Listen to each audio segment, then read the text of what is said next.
Now, what began as a breakthrough ceasefire has also quickly revealed its fault lines as well.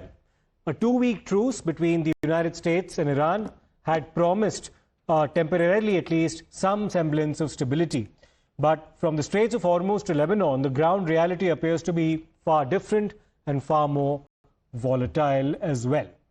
Now, you've witnessed a scenario where the ceasefire had basically claimed that Iran will continue to control the Straits of Hormuz, that they would open it up. And this was one of the preconditions for a 2-week truce. Global shipping also managed to secure some relief. And there were talks that were announced in Islamabad as well, where J.D. Vance and his Iranian counterparts are expected to meet later in the week. However, that ceasefire has proven to be extremely fragile because hostilities have continued. And not just that, Israeli ground operations as well as airstrikes have continued in Lebanon as well, throwing the entire ceasefire into jeopardy. Now, there are certain news agencies within Iran who have now decided to publish a chart suggesting the country's paramilitary Islamic Revolutionary Guard Corps, the IRGC, claiming to put sea mines in the Straits of Hormuz during the war in a message that may be intended to further pressurize the United States of America.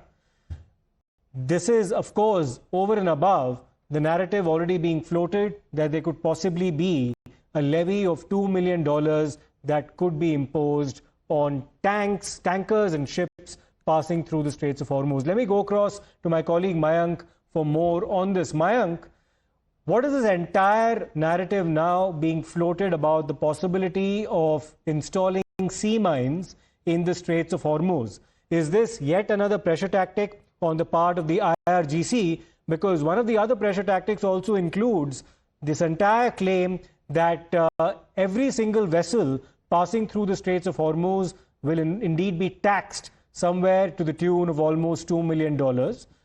Above that, of course, we're now seeing Iran, or the IRGC rather, claiming that there could be sea mines installed in different parts of that extremely sensitive strait.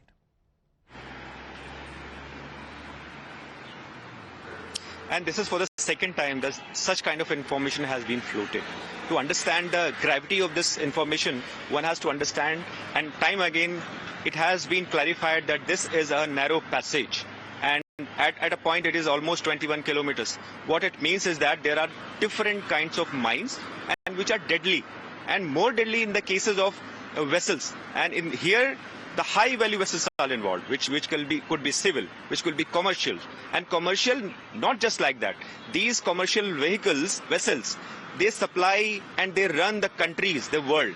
So you can understand the sensitivity involved in this case, wherein one information of mines which can be floating, mines which can be tethered with the seabed, mines which could have been planted.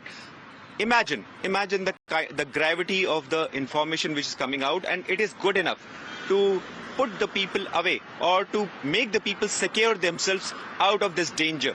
So it is, even if the mines have not been planted, people will be moving cautiously. Sure. Whosoever is that side. It is such a sensitive information which has been said.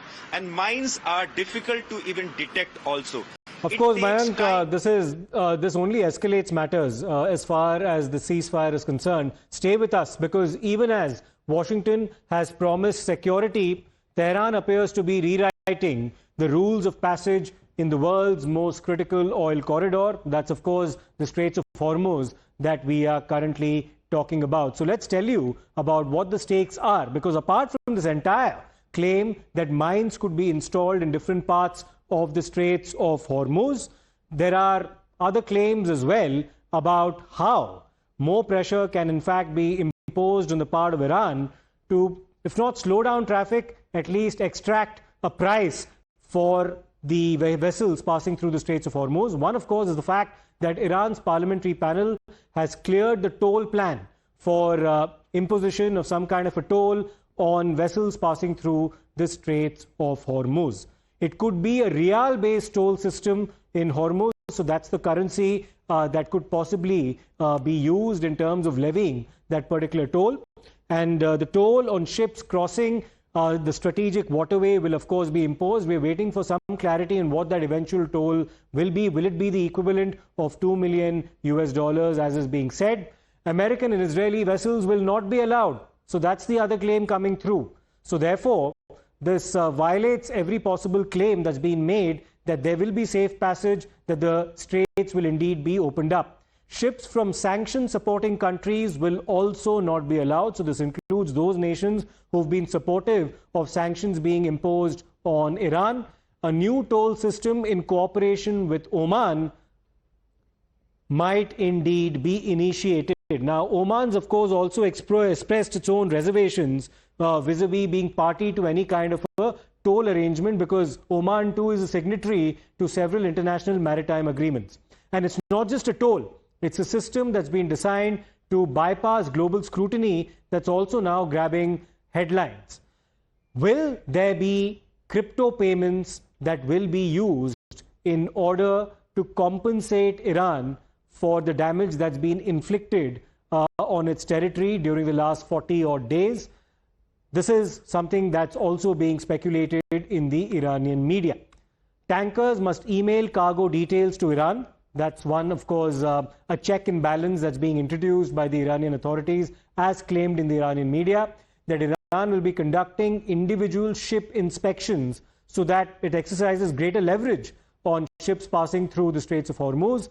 The toll amount to be communicated after clearance. So the authorities will first inspect the ships, then arrive at what the toll amount is likely to be, and then, of course, levy that toll amount. The payment to be made in Bitcoin within seconds. So cryptocurrency could possibly be used.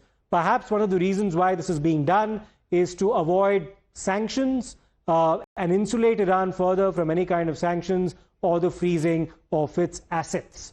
So that's, of course, the scenario right now. This is all, of course, subject to confirmation as well. We'll slip into a short break in a very short while, and of course, we'll come back with our coverage on the other side. Stay tuned.